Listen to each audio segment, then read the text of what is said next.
for starting us off. That was awesome. You can introduce yourself? I'm Jude. Jude Shinkevich. There we go. Got it located in the right family. That's right. And Jude, what were you playing there? Concerning Hobbit. Concerning Hobbits on the tin whistle, right? And that is a secondary instrument for you because you're usually playing piano. You know, we gotta get the piano down here. If we could, we would have a lot more music. You know, Jude, you know what you need to start learning? The accordion. Oh, yeah. I'm telling you, or even just the concertina. My dad used to play the accordion in the streets of Poland. So Kaki's grandfather, not the deacon, the other one, played the accordion. Really? Yeah. So well, you know who else plays it? Sean Bauer. Yeah. And plays it amazingly. Yeah. The guy says he practices. He tries to practice 4 hours a day. But I bet it would take you, Jude, like, I don't know, a few weeks to being able to just like. What do you think? Would that be cool? That would be awesome. Oh, that would be cool. You would be the talk of the town. Well, thanks, Jude. You better go back to your Latin. That's what he did not want to hear. Yeah. But what you played is what I did want to hear. I was going to say, you should have played a longer song. Exactly. That was good. It was good. That was good. I mean, I think he only started playing. I mean, he was interested in learning that song, and so he picked up the tin whistle like maybe a week and a half ago. I remember hearing him on the front porch. Yeah. And all of a sudden, he's like, I mean, I think he has sort of a natural talent, but he also has been playing piano a long time. Yeah. And that just, once you know one thing, you can kind of move into other things, right? So. Once you have a feel for the music. Once you see being somewhere, you can see it a little bit everywhere. Yeah. It opens a world. That's right. Okay, so this is it. This is the last Nyssa. I know. And it's the last Nyssa that's not Nyssa. It's Father Antonio Lopez. Which is I think what he would have wanted. Yeah, I think so. I think so too. Especially I found this actually really fun to read because when you get to the Nyssa section, you're like, oh yeah, I know all these passages. Yeah, we spent like 10 minutes on this one passage, you know. And I mean, all the familiar passages are coming out. Yeah. And the things that we sort of, as we were reading, thought was really like revolutionary, revelatory, important. He does too, right? And I even thought of other passages. I was like, dude, you should be talking about this. I know, I did too. And I was when I was reading it, and he was talking about the restlessness, and it was sort of a movement, but a stability, and I was thinking, oh, he better talk about that passage in Life of Moses where he stands on the rock, rather than the quicksand. Like quicksand's like constant motion, right. But that's not the type of motion because that's actually a type of like non-motion. Fundamentally, it's a type of non-motion, which is actually a really interesting insight that I think he made here. Yeah. So I was hoping when I was reading this, I was hoping, oh, you've got to bring that up, and I was happy to see that was like front and central. Yeah, pretty central to his explanation of Nyssa. Well, let me tell you a little bit about Father Lopez.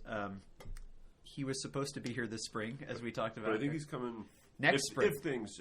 If the symposium happens next spring, I think it's going to be an attempt to redo this year's symposium. Okay. In some degree. Yeah. I know that Muller said that he basically told Father Lopez, and I think he told all of the speakers, we would love to have you next year. And Lopez emailed me and said he was really sad to not be able to come because he heard such great things about Benedictine. Probably from Schindler and Schindler. Yeah. And Crawford and Hanby, and all those guys have been here, right? Those are all like guys we've brought here, which has been awesome. Yeah. But he is so Father Lopez is a part of the Fraternity of St. Charles Borromeo. He's a priest from Spain, grew up, I think, somewhat atheistically until he sort of had an encounter with people living a true Christian life, and was completely changed. I think when he was about a teenager. So he's from Spain, but he lives in Washington, D.C. He is the dean of the John Paul II Institute for Studies on Marriage and Family. And he wrote one of the greatest books I've ever read Gift in the Unity of Being. Also, one of the most difficult books I've ever read, but outstanding. And some of his themes from that book we were just talking about come out in this. As well as I think some of the themes in that book come out in the Schindler book that we're reading for your other podcast. Yeah, and if Dan Hubbard's still listening, you'll remember Father Lopez because we read that book, Gift and Union Being, in you read it in your class in metaphysics seminar, metaphysics creation. Just the first half or so. I remember that now. Yeah. That's and it's a great book. I highly recommend it. But and Father Lopez is. Last I saw Father Lopez was in Washington D.C. for the conference on the John Paul II Institute. He and I were sipping whiskey and discussing discussing life. He is just an all-around great human being. My wife says that he is the quintessential priest. He's what every really and ultimately in many ways the quintessential man. I mean, just kind to a fault, but gigantically wise, but doesn't come off in some way like that. And I mean, just an amazing guy. So I saw a panel he was on on his book, and I believe it was himself and John Milbank. Oh wow! Talking about his book when it came out, and so I've never met him, but he came off as incredibly humble. Yeah, he is. Like these aren't really my thoughts. These are like the tradition stuff. And like he was just always kind of slightly like not wanting to like be the main presence there. Yeah, I mean, even though it was about his book. Yeah. Right? I mean, I just got the impression. Even though I was just watching a video of it, right? Yeah, and he is, something that I saw last time that I saw that I really noticed was just the depth of his commitment to living the truth is outstanding. I mean, with all the sort of hubbub that's been happening around the John Paul II Institute, if anybody knows anything about that, and the way that he sort of explained what was going on and how they were moving forward, it was frankly holy. In the midst of sort of all of the angst and anguish and anger that everybody had about what was happening, he was just calm and I don't know, just amazing guy, sincere, but also awesome in his writing. So let's look at his writings here. I had not read this before yesterday, so I assigned it, which is what I do in all of my classes lately, assign things I want to read, and then we talk about them. So I knew Father Lopez, and I sort of I knew that this work was going to be on Nyssa, and I wanted to do something in this class that wasn't just Nyssa, because that's basically all we've done. Yeah. Right? Do we? Besides the Song of Songs, I think, right? And I don't remember how did the whole thing start? Did we just move right into? I think I just did a life. Life of it. Life of Nyssa, and then we went to Life of Macrina. Life of Macrina right away, right? So it's been all Nyssa all the time. So I thought it would be cool to kind of see how Nyssa's own thought takes on some sort of an influence of theology historically and even today, right? Yeah. So anyway, let's talk about on Restlessness here. Can I just one short comment? Yeah. I love how in the course pack you gave, you had it backwards, which was just perfect thematically. Like the beginning, the end was at the beginning, but it was backwards, and so you had to go forward by going back. I mean, it was just. Yeah, you might be causing some angst with the students right now because they probably don't know what you're talking about because their course packs are probably sitting in their dorms up the street here. You don't have your course packs, but that's never mind. But you remember reading other things backwards when we were together. But I had that distinct thought, like this is great. I'm like performing, and then you finish, and there's the back cover and the front. It's like the back side of the course pack. The back side of the course pack is the fulfillment. Is the front. Yeah. Okay, sorry. No, that's great. I love it. No, I on the other hand printed it out and stapled it, so mine doesn't work that way.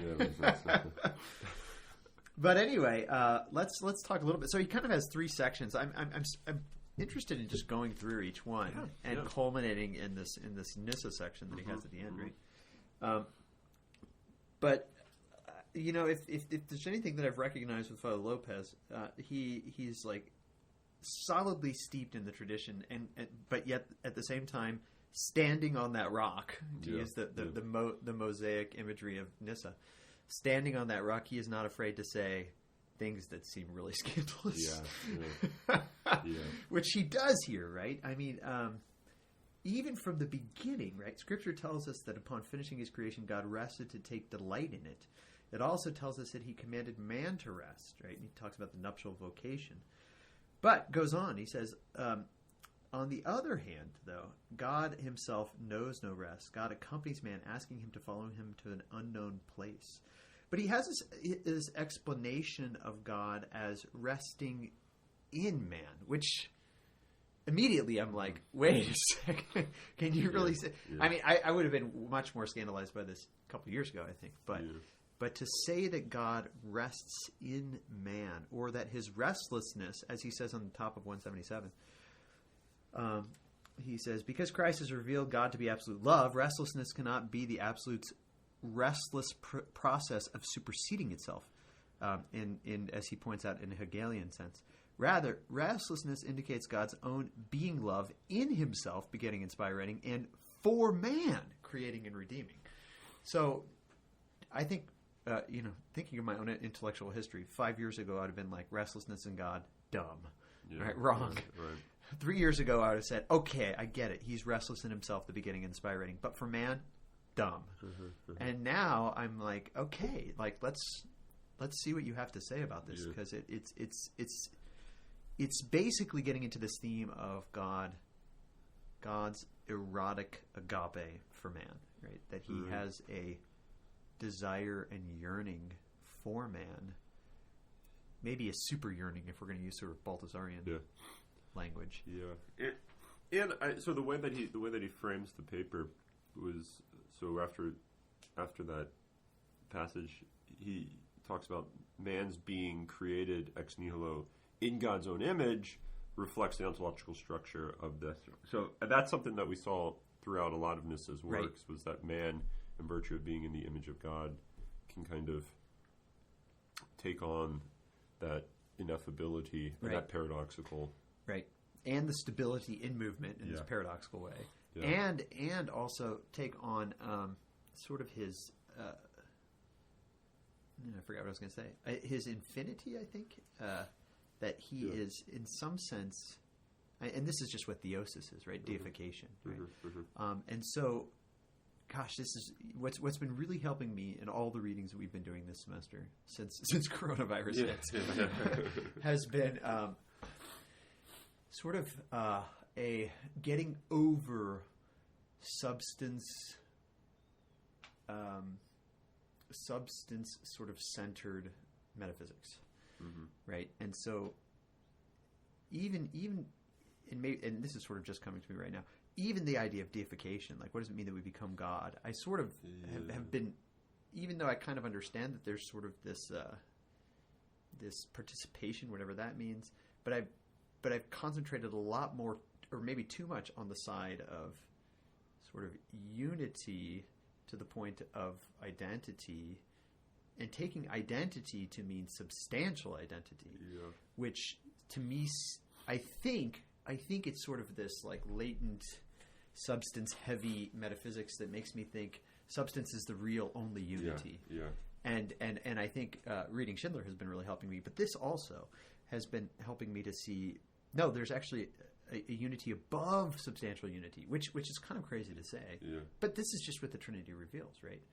In a sense, right? When we say that God is a substance, we're sort of cheating using that language, right? Because what we're really talking about is a unity that's above substantial unity, that's above me being myself, because God isn't just himself, right? And even to say God is sort of a weird way of putting it, because there really is no person that is mere God, if you want to put it that way, like or just named God, because it's not a name of an individual of a kind, like, right? It's not like a sortal or a kind term, right? And not only that, though, it's not even referring to any sort of a individual, right? I mean, it's the word God almost seems like is it naming an individual or is it naming a group? And or is it a name? Yeah, well, it's not. I don't think. I mean, I mean, there is. You kind of have to. In some, maybe you kind of have to say it because it says in Scripture. It's a name, I think, somewhere. But what's the term in Scripture? Is a question. Yeah, and then there's also like what theos, right? like what does a name? So I mean, I think as a pseudodynus is the perfect name of God is the nameless one. Yeah. Right? So I mean that might be like what God is. It's sort of a nameless name. Yeah. But still not naming an individual because it's not an individual nor is it a group. It's beyond that. Right. And so it's almost like a pointing toward, like almost like a little kid, like, what's that? Yeah. You know, and that's how I feel like the word God is. It's like this pointing towards something. What's that? Right. And instead of having a parent to tell you, the answer is, I don't know. Yeah. Or maybe the answer is Jesus Christ, right? Who is the revelation of what that is? Yeah, I was going to say the only way that you have any basis to have that ability to name is in light of the condescension, the descent, right? The coming down to be with us, that we're able to like encounter that. Which I love how Lopez takes this so seriously. He does in his book, but and here's a phrase that he uses in here that made me think of some of the crazy stuff that he says in his book. If I can find it now, it's where he talks about the resurrection of Christ having its own logic. Doesn't he say something like the logic of the resurrection? I hope I'm remembering the right work. Oh, it's on the second to last page. 199. Second to last page? Yeah. Oh, wow. Well, second to first page for you. Yeah, second to last page. It's he's talking about the thirst of Christ and Paul's sort of witness of this thirst coming into you. It's about 2/3 of the way down, right? For this reason, quoting 2 Corinthians, knowing that we have this treasure in earthen vessels, life is governed by the logic of the resurrection, according to which what seems a loss, even an objection to the restless eyes of the world, quote restless, he puts it in quote, right, because the restlessness of the world, which we have to go back to and talk about that, is in reality man's interior nature that is being renewed every day, right? And so this idea of being punished, sorrowful, poor, dying is actually living and being fulfilled and fullness and beauty and movement into the infinite and all of the stuff that he kind of talks about using the Nyssa language here, right? But this idea of the logic of the resurrection, it's a priori. You can't, and this is the ultimate problem with sort of the rigid sort of neo-Thomistic line, is that you take Jesus and his revelation and God and you put it into the preconceived categories of ancient Greek thought or whatever. Whereas what Lopez wants to say, and he gets radical, but not to the point where you say, just throw all that out, right. Which is sort of maybe it's making me think of your phrase the other day about the Iris Dement song, which you called Delubach's, what was it, premature negative theology? Yeah, premature negative theology. Yeah, I'm afraid that sometimes you can do a premature sort of logic or negative metaphysics, which is not what we want to do. But we have to recognize that the categories themselves are transformed from within by Jesus' own revelation of himself, so that it takes on its own logic, right? In this paradoxical way, where death is life and life is death, all the stuff that Nyssa has been talking about, right? So, and we can get deep into that, but we should go back. Yeah. You could. I don't want to say anything about this, but you can take an interesting reflection if like logic, first principles come by way of like the apprehension of like the obvious, the what's before you.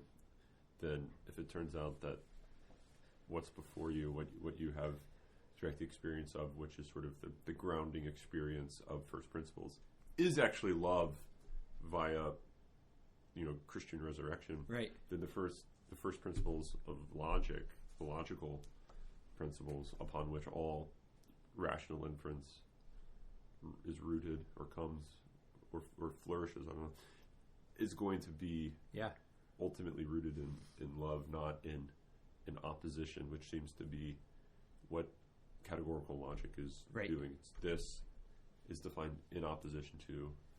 So do you, when you teach logic, do you talk about stuff like that? No. Are you going to? I don't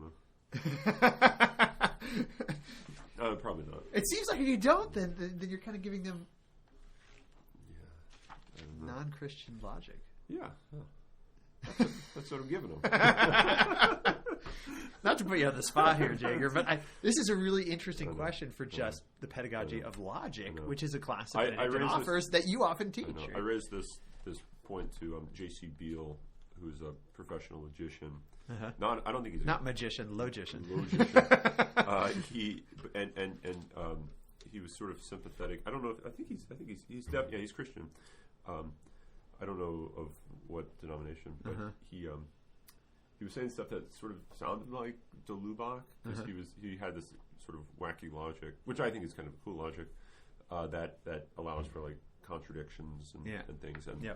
And I said, well, in light of Revelation, if you want to take logic to be rooted in a metaphysics, then if your foundation of metaphysics is Jesus Christ, then that's going to at least open up the domain for a renewal or recreation of logical space. Yeah. And he was really interested in that. Interesting. So, and this is like a guy who's a professional. Yeah. I mean, his work of research is logic. Yeah. You should have him read Lopez. Yeah. But anyway. But let's start with the Finally Orphans chapter, because I actually found this to be fascinating. And it's sort of right on the theme of all the worries that I have about sort of Western authenticity. What does it mean to live in the West and the technological paradigm? And so his explanation of restlessness, right? He almost has to say, so the title of his paper is on restlessness, but he almost has to begin from the beginning. When I say restlessness, I do not mean what you think I mean. Okay. Because of sort of the move that's happened, and I love how he brings up Pieper's Leisure. That footnote 5 was funny to me, because it just says, Joseph Pieper, Leisure, the Basis of Culture. No page numbers. Yeah. Just like, you just got to read the whole thing. Yeah. Because it's really, it's a great explanation of a false understanding of restlessness, which comes about in our technological paradigm, in our sort of misunderstanding of work. I also think it's very interesting that he brings up at the end true understanding. Or at Labora. Or at Labora is the Benedictine one, right? Which is a very, of course, Benedict XVI way of understanding things too. I mean, his explanation of Benedictine spirituality, which is basically saying this is the answer to the modern Western problem, is very interesting. And everybody who goes to Benedictine college should be enheartened by the fact that you are somewhere where you can begin to see the world despite or in the midst of the technological paradigm in a true and beautiful way, right? Yeah. But this idea of restlessness in the world today has to do with what he calls abdication of one's sonship, which is, as we've been talking about in all of our podcasts, it has to do with a way of being in the world ultimately, right? You don't understand the world as having an origin of love. And instead, you understand the world as being this neutral, dumb space that you enter into, and that you have to, in a sense, bring about the meaning of it, or the worth of it, or the finality of it, all on your own, right? And so his sort of contrast of the workaday world, as Pieper calls it, and Christ is a very kind of shocking one that I've never really thought of before. Christ's, on page 179, for example, when he talks about Christ's his explanation that we should not be anxious over what we're going to eat and what we're going to wear, and how you understand that. His understanding of that is something that's new to me. and it has something to do with being filial. He, in a very Lopez way, he couches it right into the Trinitarian relations, and he says the real way of understanding this is filiality, is being a son of the Father, which you don't. If you are that way, then you don't have anxiety, right? Just like my kids wake up and they don't have anxiety whether or not they're going to have breakfast in the morning. Right. I mean, I mean, part of that is because we live in the first world and there's plentiful breakfast. Yeah. But part of that is also their trust of me, who inevitably wakes up before them and has breakfast ready for them when they come out of their mock death of sleep. Yeah, right? That's right. I once heard in a lecture William Desmond say it's only the I forget the name of the monk in the monastery that is in charge of like the books. I forget the archivist.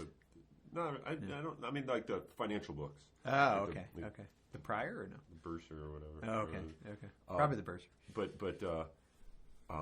that's the only one that sort of takes on himself those concerns, so that the rest of the monks don't have to worry about whether there's going to be porridge sitting on the table when they wake up. Yeah. Right. So it's sort of a sacrifice that like he takes on these concerns for the whole community himself, so that it's like, so that they can be in the world in a filial way.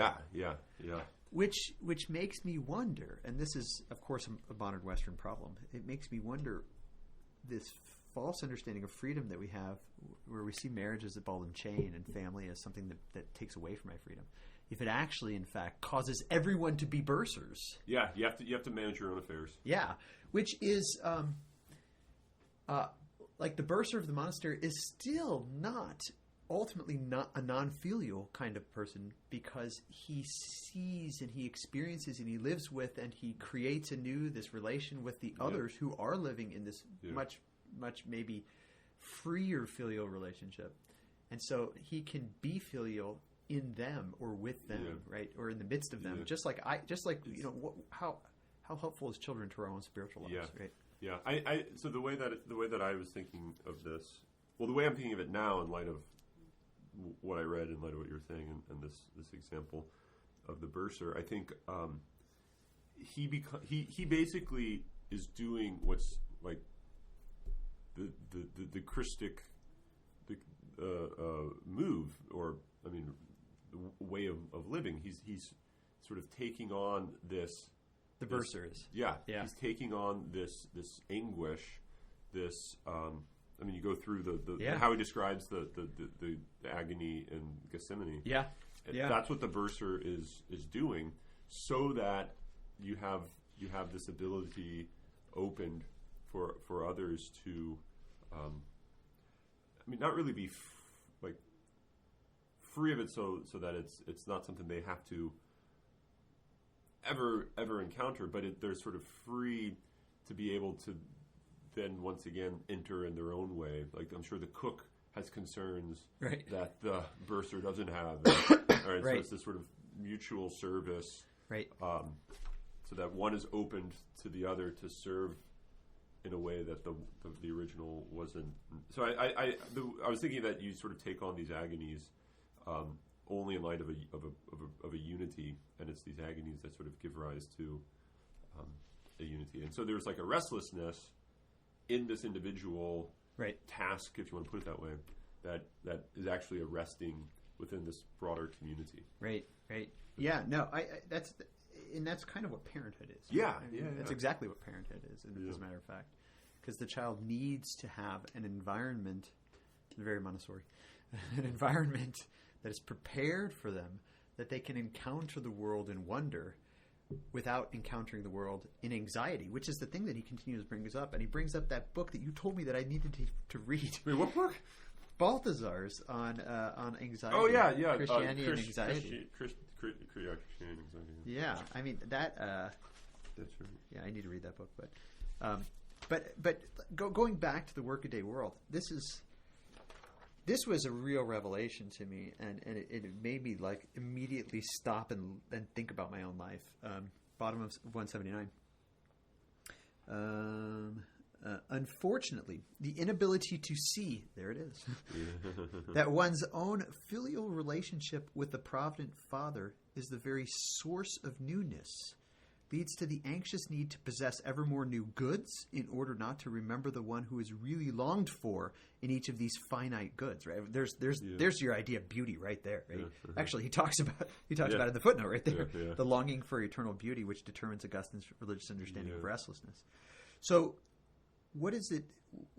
The sentence before that: restlessness becomes, in this false way, the existential search for nothing other than sheer novelty for novelty's sake. So we think like, and again, this is why I think like people think that heaven's like boring, a boring idea, is because they think of novelty for novelty's sake in new things, whereas real newness, true ever newness, is in the always the same, the same, ever more the same, right? Yeah. It's a newness that's found in a stability in the one who is ever new because of his own mysteriousness, right?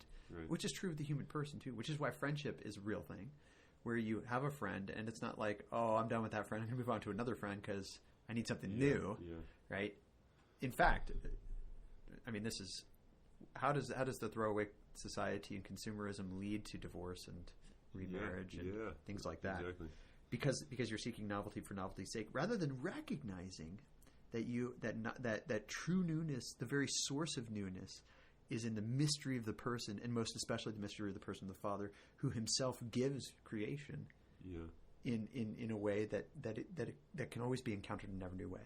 Right? Again, denial of beauty is going to lead to a denial of the ever newness of a thing, of anything, right?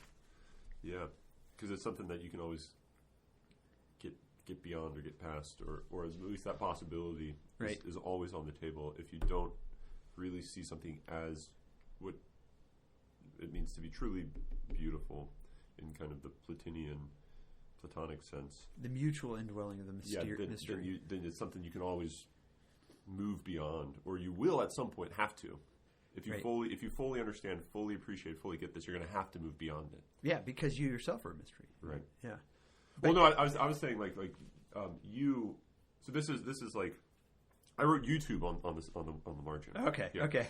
So I don't know how much you want to. Yeah. No. Absolutely. So that passage, that sentence, restlessness then becomes the existential search for nothing other than sheer novelty for novelty's sake. Mm-hmm. So I was thinking, what is it that leads people to just keep going for more of something or other something, right? So it's that you have this. Most people have this experience when they're like maybe watching a TV show, or they're watching videos of cats on YouTube or something that you kind of, once you finish, you need to keep going. Yeah. You need to keep going because what you've experienced has already been done with. Yeah. Right. So when you open up a YouTube video, typically, or watch a series, what you typically think is, this is going to be great in my consumption of it, but in that very attitude towards, like, say, starting it, you're already setting yourself up to move past it, not beyond it in like within like a deepening of it, but beyond it in the sense of you're going to have to get rid of it. Moving on. Yeah. You're going to have to click the next button. Yeah.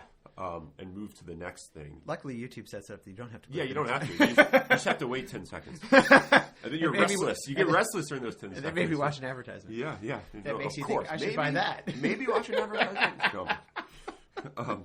The bourgeois man. So I was thinking that experience that people have of like binge watching something is the exact experience of encountering something, even at the very beginning, knowing that you're going to be dissatisfied with it and you're going to be pushing on to the next thing. But if you're always thinking of things in that way of you're going to be moving past it, or you're going to be leaving it behind to move on to the next video, then you're just doomed to this type of restlessness. Yeah. Right? Like, there's nothing that could ever fulfill you. Yeah. Which is, the way you explain that, right? So you see something, you think this is going to be great in my consumption, but there is an aspect of this is going to be great in my consumption where you think to yourself and refuse to admit it, right? He says it here, right?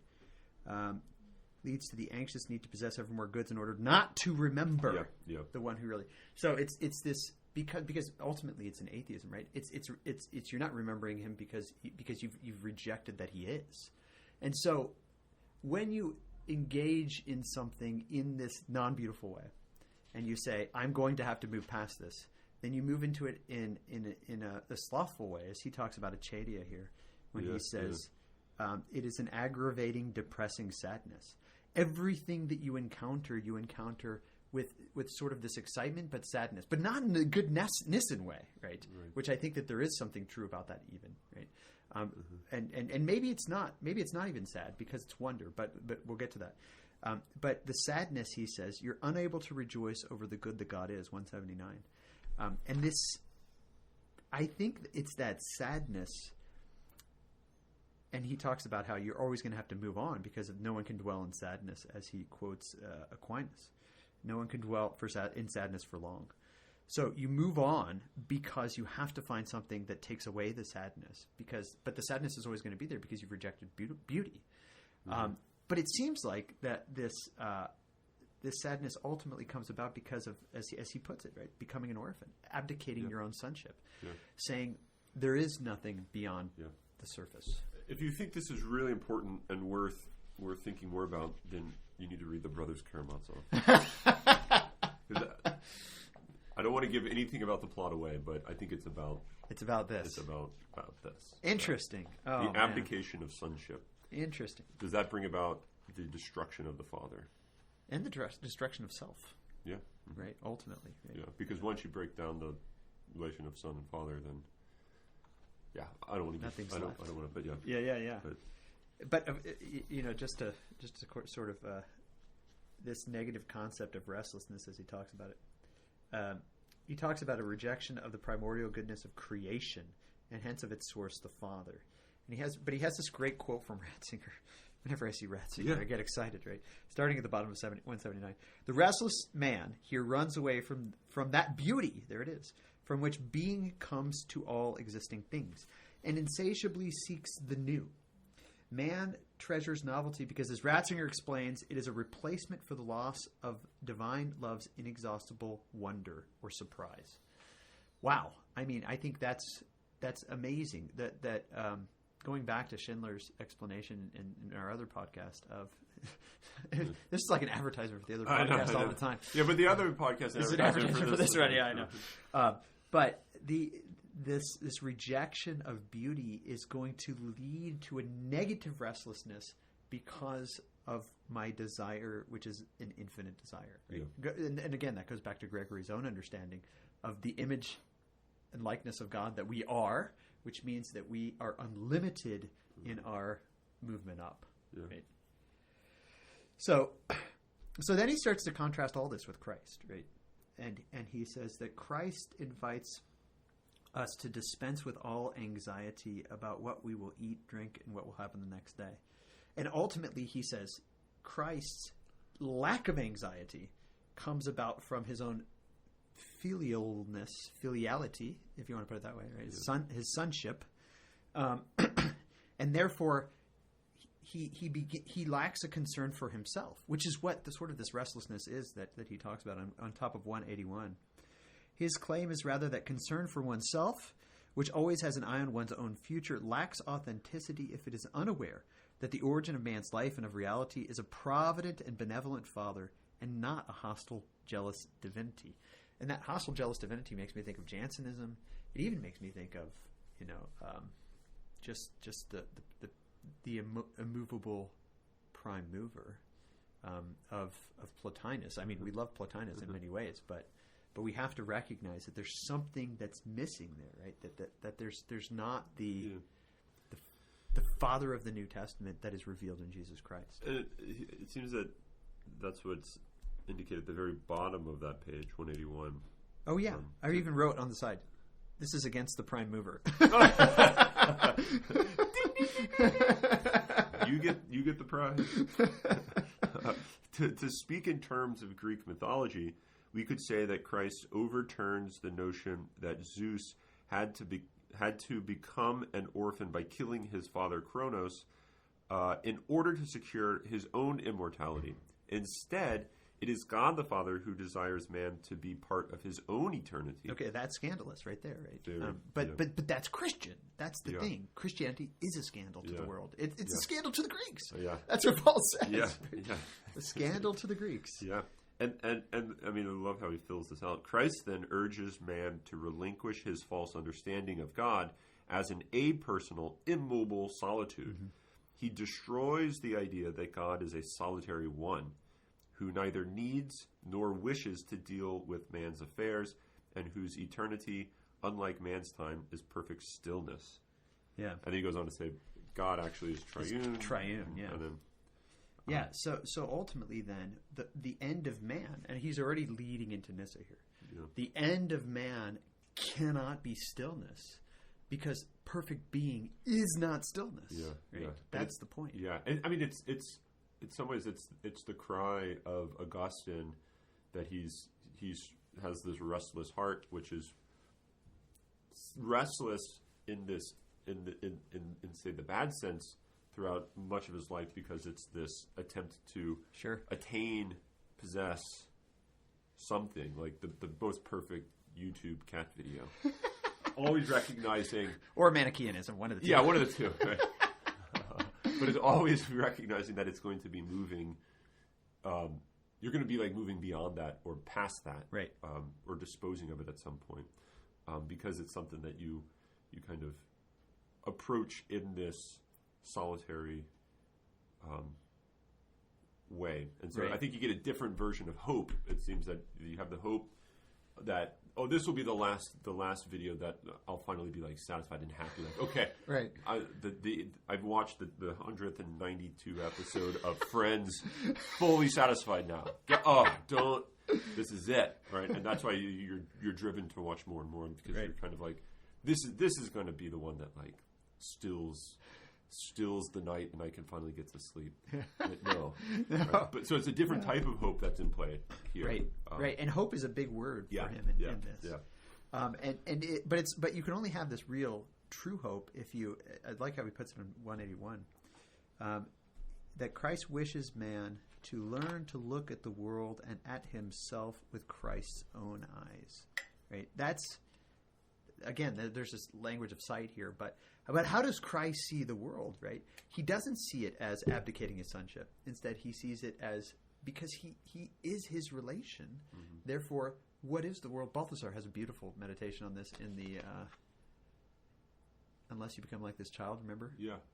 Where he talks about everything he sees is a reminder of the Father, right? Everything he sees is a reminder of the Father. So there's this... there's a good 80s song that has something to do with that too. I'm sure. Something about forgetting you, but I can't forget you because everything I see reminds me of you.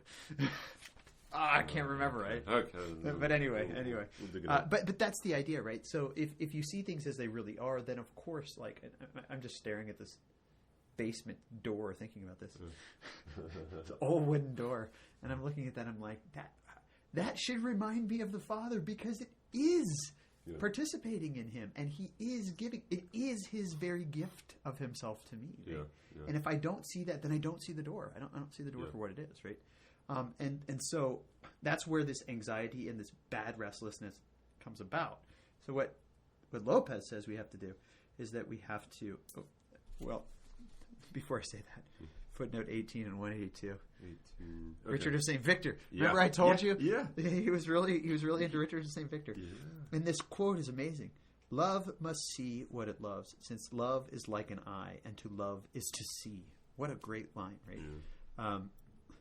And so the restoration of sonship is what he ultimately wants man to come back to.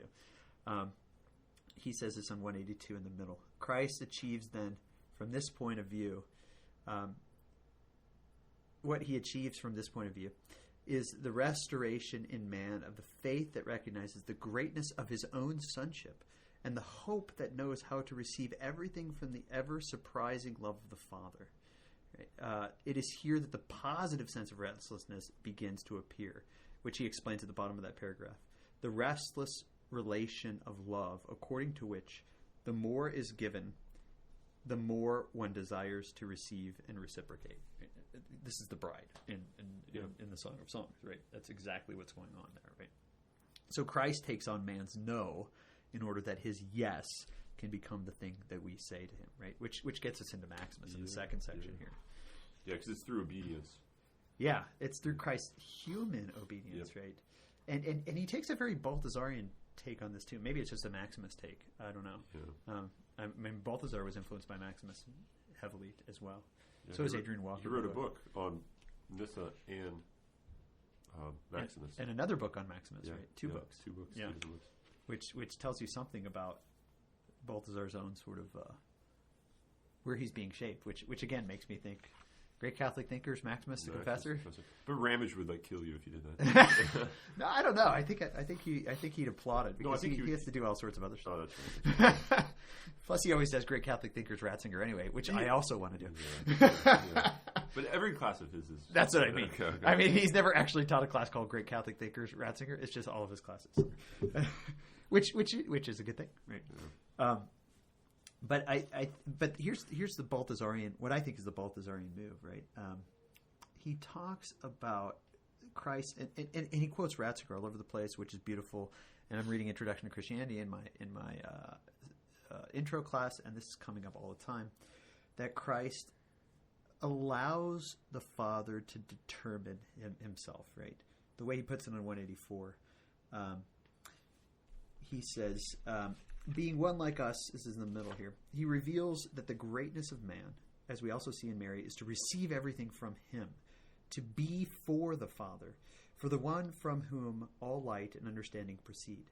This is why instead of looking ahead, as men tend to do, right, especially the sort of modern Western bourgeois, anxious, novelty for novelty's sake, work a day. Gosh, I have so many bad words for this. YouTuber, cat video watcher, Friends fan. This guy, right? Yeah. This is why instead of looking ahead as men tend to do, Jesus reveals himself fully human in that he waits for the Father to disclose to him when this hour has come. It's the waiting, right? It's the waiting that's so important. That's what filiation sort of comes about to. Obedience is a waiting for the determination to come from outside of myself, to come from him. But not just randomly from outside of myself in sort of a fate kind of way. But, fate has a face, and it's the Father. And the Father is the one who is doing this, right? So I like this idea that he talks about, his suffering ultimately then is allowing the Father to determine everything. Yeah, and so it's the waiting, which is the revelation of what's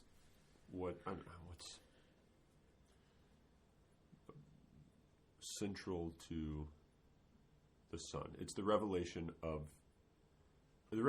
in like human form. Mm-hmm. I mean, the waiting, which is also his just obedience to the Father. Right. Right. So it's that he did not look to where this was going. Yeah. First. No. And that's a big theme in all of his sort of bringing up what is man. He brings up Abraham, Moses, all these guys, and he says they're all waiting. They don't know. God is calling them to where they know not. Right. To where they know not. Which I think is. He this is a thing that I just learned from Balthasar this semester, but I think it's a scandalous thing to say, right? Especially when you think Jesus knew all things, right? And you're like, maybe not in the way that we think he did, right? Whatever that knowing means, right, is a question. Yeah. But he didn't determine what was going on. Instead, he waited. Yeah. Which I think is fascinating. And therefore he says this is what man needs to be like, right? He needs to wait for him, right? In this real way. But he goes on and he kind of says this sort of like trust is itself love, which is itself this mutual indwelling in the other. So on page 187, jumping ahead a little because I see our time is ticking away here, and we need to get to Nyssa. Into the future. he says, he talks about Gethsemane, right? And he's using Maximus all over the place. At Gethsemane, the person of the Logos utters a human yes to the Father, and thus both find rest in each other, right? And so, you talk about, like you said, the Son's defined by waiting, but I think in a sense you want to say the Father's waiting on the Son to receive his gift too, right? Mm. If you want to sort of talk about the begetting of the Son being, as Schindler Jr. puts it, a coact. Yeah. A coact that he participates in his own, which is like a big theme of what we're going to be talking about in our podcast later today. Mm-hmm. But both find rest in each other. As history witnesses, this rest, however, is nothing but the occasion for further giving and receiving. That's the restlessness, right? So he refers to this mutual indwelling as a restless rest, a restless rest. And ultimately, then, he says, and this is where his anthropology comes into play, to be human, 187 in the middle, to be human has to do first and foremost with mutual indwelling, first of God in man and then of man in God. That's what it means to be a person, he says, to abide in the other. But the abiding is always going to be an expectant abiding, right? For more giving and more receiving. As he says at the very bottom of that page. I like this page a lot. It is the indwelling and reciprocity proper to love, that virginal yes to the other that is ever new and eager to let the other be and to welcome him within oneself. Right, and here I like the fact that he called it the virginal yes, because it makes you start to think of Gregory's own understanding of virginity as encompassing more than merely not getting married. Right. Yeah. So he ends that. A reciprocity, then, that always hopes for a greater and more intense participation in God's love, right? But he kind of flips it, where he says, although there's this more intense desire that we have for God's love, he also has an intense desire for us. Yeah. Where he calls it. I mean, I'm writing on the side and sort of thinking, like, am I really writing this and agreeing with this? What would my 5 year ago self say to this? My 5-year-old self would be like, huh? Mysteriously, this is 188 near the bottom. Mysteriously, then, this anguish, the anguish of God, right, or the anguish of Christ, is the expression of God's grief, not a suffering of God Himself, but a divine suffering in relation to humankind. Right. So at first it sounds like not a suffering of God Himself. It sounds like, oh, okay, well then that's better. But no, he's saying, I don't mean like Trinitarian, like giving and receiving. I'm talking about him suffering in relation to us, who he makes from nothing, right? This is so weird, right? So he says there's two ways to understand Christ's suffering, or ultimately what he's going to call his thirsting, right? That he's sad that man's condemning himself, which is sort of the quote-unquote traditional way, and by traditional I mean the last 300 years, right?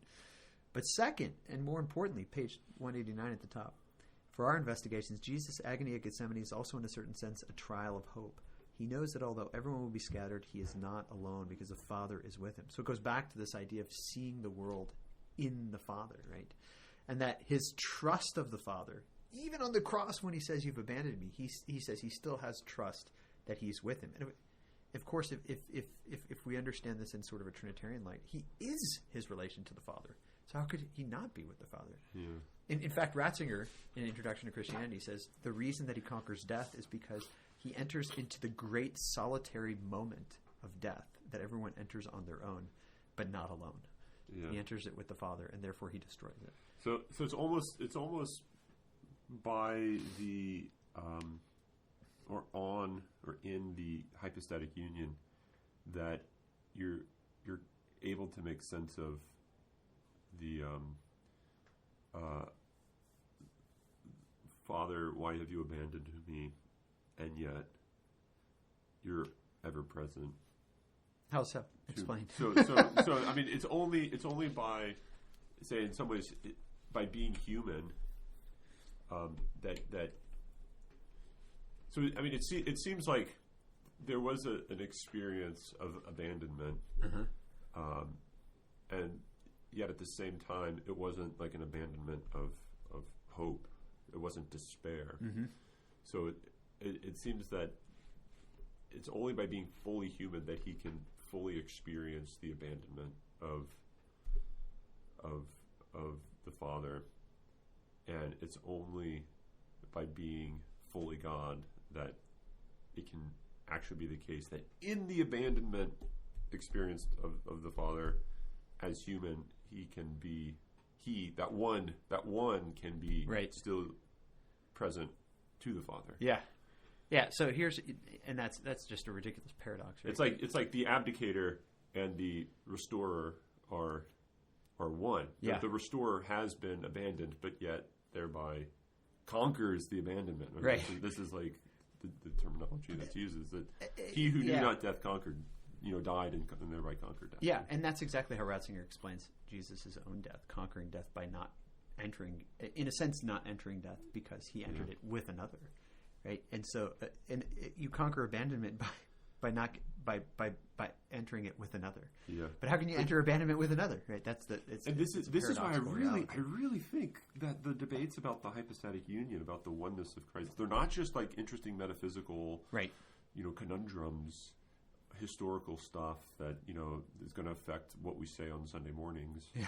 Well, maybe we still say it on Sunday mornings, but it actually has to do with the structure of salvation, right? And the structure of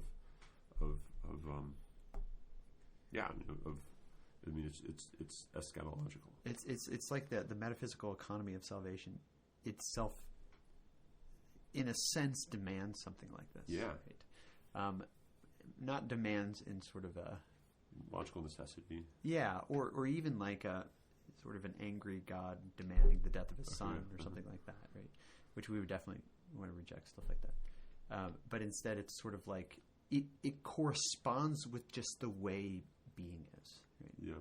And with what God is, right? And if God is going to become man, it's going to be like this in a sense because that's just what he is, right? Yeah. That's just what he is. It has to do with his nature. So, killer. So he sort of ends this section by talking about how there's a double thirsting that takes place in Christ. It's the thirst for, obviously the Son's thirst for the Father and the Spirit, but it's also the Son's thirst for man in the Spirit as well. And there's this restlessness of God for man's own salvation, which comes about in this way. And so he moves on to go into the Gregory stuff, and he starts talking about sort of the mutuality of this this indwelling, this reciprocity of yearning towards each other, which seems to be almost, in a way, the only way that you can really love. As he goes into in this third section, right? I mean, this first paragraph already starts getting into some great stuff. He says, about halfway through that first paragraph here, so near the bottom.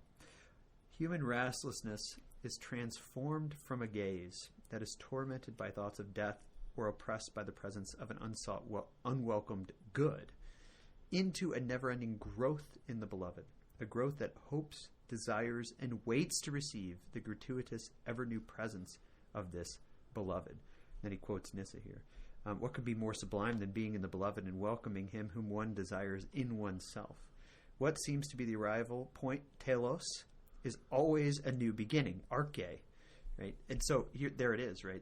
And then he quotes the Song of Songs here, right? Or Nyssa's commentary on the Song of Songs, I should say. That the beginning, that the end is always a new beginning. It's always a movement further in, right? Which is how he explains the bride's movement all the time, right? She's stripped herself of all of her clothing. She opens the door. He's gone. She runs out. Her veil is removed. Right? Why? Because there's further happening, and there's always this movement deeper and deeper into him. So I mean, I think you could interpret the I am the Alpha and the Omega as this. I always sort of thought it in a kind of a different way, but to truly be the beginning and the end would mean that the end is itself, right? Unless you're going to put a duality in God, yeah, like a. I mean, not I mean, I kind of want to put a threeness in God, but but if you're gonna like carve him up, okay, here's the part of him that's the beginning part, and here's the part of him that's I think that there's something problematic about that. But there's this recognition that the end is itself a beginning, the beginning is itself an end. Right, and so like you could even talk about this duality in using sort of tenses in verbal tenses. Yeah. I was the beginning, and I will be the end. And what we're kind of saying, and I'm agreeing with you on this, right, is that no, in fact, when you reach the end, that is the beginning. Yeah, yeah, right? Yeah. That is the beginning. Yeah. The beginning of what? Well, movement towards Him, who is the end. And what happens when you reach that end? Well, didn't we just say the end was the beginning? Yeah. But it's not a. I mean, it's weird because it's not cyclical, but it's also not. He says at one point in here, it's not actually progressive because there's always an infinite distance, right? T.S. Eliot says in Four Quartets. I knew this was going to come up somewhere. The home is where one starts from, and something like, and it's where one is going, or where one is moving, or something along those lines. Which lines up with stuff that Lopez talks about in his book, that the family is the originary experience of love, and therefore, like, it's where you begin, and it's also where your life is kind of moving towards. That what you experienced at the very beginning is what you're also sort of pushing your life to. Yeah. Wow. I mean, I think we have to understand it in some sense like that, right? Which is why if home is the final end of man, but he starts at home, then why doesn't he just stop moving? Yeah, right. Yeah. But the idea is, no, you don't understand, right? And this is where he points it out, right? It is that change is perfection, right? And he has that famous quote. Well, actually, it's not here; it's somewhere else, where Nyssa says, I think it's the beginning of the life of Moses when he's talking to Cornelius. It's in book 1, which is like the introduction preface. Yeah, sort of, and he says perhaps. He says perfection is perhaps merely the growth into it, right? Which Lopez wants to say is just the revelation of Jesus, which I think is fascinating.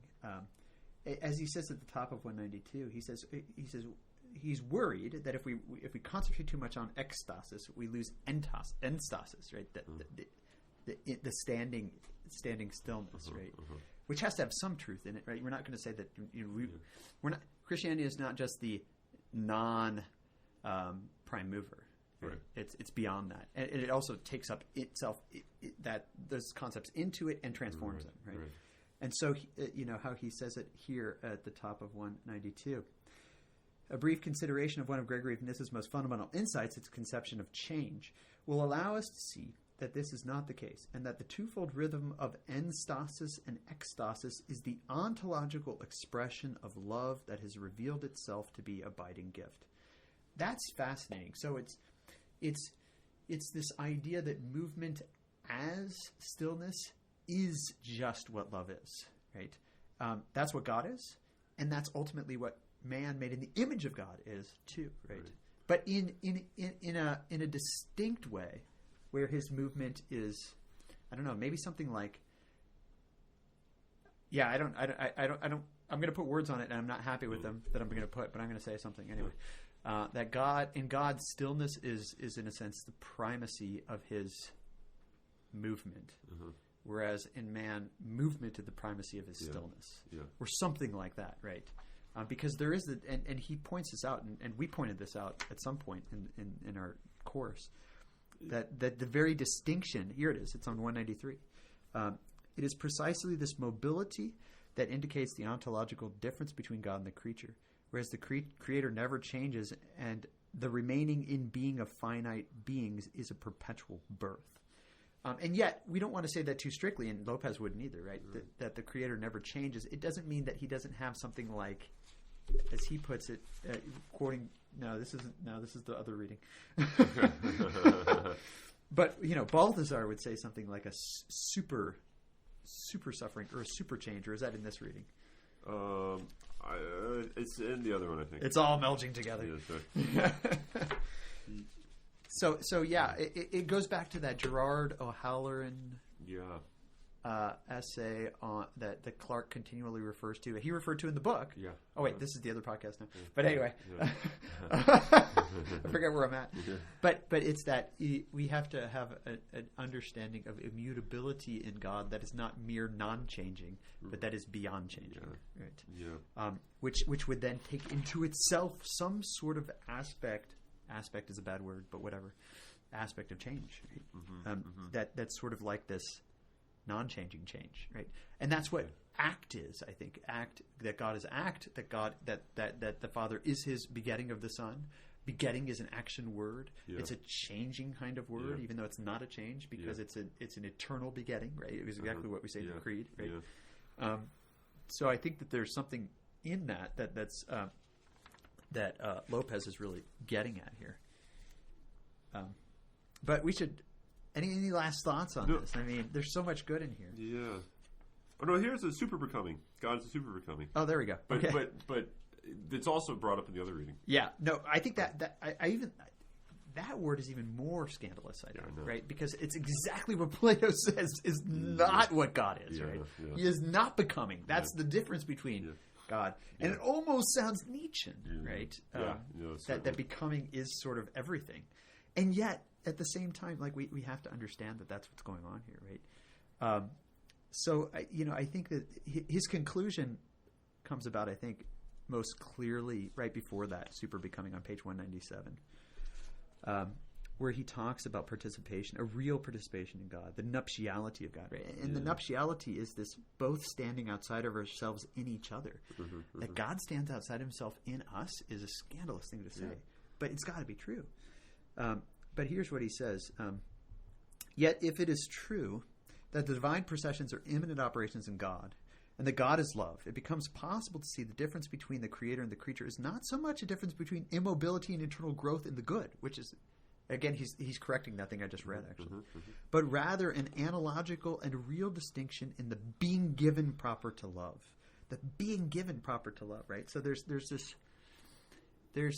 a reality of love that is itself, in a sense, love is movement, or love is being given, maybe is a better, because he doesn't, I mean, he's kind of moving away from the language of movement because it has to be above that. Right.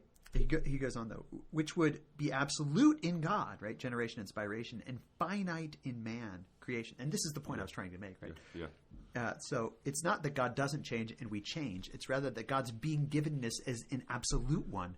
And our being givenness is a relative one, or participatory one, or finite one, or a progressive one, or whatever we want to say about it, right? But it's in a sense, gosh, this is exactly what Schindler, I think, would say. But it's in a sense,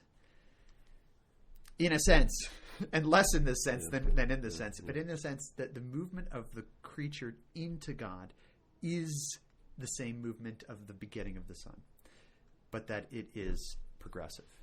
Which makes it not the same, but at the same time, because I mean, if you really take the gift, and this is, I think, what comes here at the end, and I thirst. If the reception of the Holy Spirit is the unity, so think about what the Holy Spirit is in Trinitarian theology, according to like Lopez's view. It is the unity. It is the love between the Father and the Son. Yeah. So the reception of that is basically the life of the Father and the Son's love. Yeah. And so what you have is, if that really is what is received in the sacraments, right? If it is really which the is life how of he the ends Spirit, this, right? Right. Then it really is the case that man's life becomes a sharing in, not merely an imaging of, or a modeling of, or a nice extrinsic. I mean, if it really is a sacrament, right, then it really is a participation in that exact same reality. Right. If it really is the Holy Spirit that you're confirmed in by, then it is an entrance into that exact same act. Right. And I think that only can happen, that entrance can only happen, and this goes back to the Christological point, with the unity of God and man into a single person. Yeah. Right. I mean, the Son has to really be human, in order to. And again, the Solidarność anthropology. Yeah. It can only be true also if the Son becoming truly human that humanity is truly in each other. Yeah. Right. Yeah. Because then we become in Him. Right. Mm-hmm. That's the metaphysical reality. And again, this all stems back to beauty. And as he points out, it's Eucharistic. Yeah. Right. Yeah. It's Eucharistic because He comes into us. Right. But the distinction, and this is the key, and this is the wholeness and point, I think. The distinction is that whereas the Son's relation with the Father is an eternal one that actually is a person. Yeah, right. Our relation with the Father is a sequential or progressive, or I don't know how you want to talk about eternal life. I mean, it's almost as if, I don't know, I'm just shooting from the hip. Yeah, I mean, this is the end of the class. This is the time to do it. Okay. Speak now, forever hold your theological heresies. Nyssa peace. So it's almost as if the love between the Father and you can say between the Father and us is one that can really only be brought about in a perfect, real deified sense, a real divine sense, if that the gift of that union, which would be the Holy Spirit. So it's not as if I can spirate another person out of my love. That's just because in some ways it's not. I don't know. We don't have to fill in the why the because. just can't. So then, if there is going to be a real union, it has to itself be a gift, right? Does that make sense? Yes. So God has to gift Himself in the person of the Spirit. Yeah. To you to have a real union. So in some ways, my love for the Father and the Father's love for me is a person. It's the person of the Holy Spirit, which is present in me just as much as it's present in the Father. Yeah. Right. But it's not. But it's only by my participation in the life of Christ. Right. Because what is the love between the Father and the Son? It's the Spirit. Yeah. So for the love of the Father, the love between the Father and you to be the Spirit is to say that you're the Son. Yeah. Right. And it has to do with the Solidarność of anthropology and the true hypostatic union that dude that's eating the falafel in the square in Nazareth is in fact God. Which is why I think the living Christian now can honestly say that they are manifesting, revealing, showing Christ. I mean, and as Nyssa said, right? To see the church is to see Christ directly. Yeah. So I think this is what constitutes now the Christian great command for mission, which is the I thirst. I desire to give the Spirit that I have with the Father. I mean, so it's to recapitulate the life of Christ with another, so that you have the desire, as he says, of thirsting isn't. I mean, he says it's a couple things. It is to desire man's salvation, but it's also to give forth right. the Spirit. So it's a sort of thirst, not to necessarily take something in, but to pour something out. Yeah, and that something is a person. Yeah. Right, and I think that might be sort of the theological, metaphysical basis for the drive for evangelization. What is it that you're sharing ultimately? Is it's the Spirit, right? But only shared in the suffering of the gift of yourself to the other. Yeah, which is how you received it in the first place through the life of Christ. Yeah, and only understood as an incarnation, right? It's being the gift for the other rather than doing something or saying something in a particular way. Yeah. And it's the being the gift for the other and the dying for the other that the Spirit is given to them. Right? This is some of the deepest Trinitarian theological thoughts I've ever had. Thank you, Lopez. This was great for me. Thank you, Lopez. This was wonderful. Yeah. Okay. Well, we should end this class then because we're overtime. Man. But we're going to end with something crazy. We're going to try to do some real Irish jigging here. Do you have the music? Oh no, I don't. You want me to go grab it? I don't know it off the top of my head. Okay. But then you freewheel here. I'll tune up while. Actually, I'll hit pause. Okay, we're back. Here we go. This is horrible. We have eternal progress to make, and it's just the beginning of awesomeness. Right? So, 1, 2, 3, dun, dun, dun.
That wasn't terrible. I mean, the Irish can drink to that. That's good enough. Yeah, so could the Poles.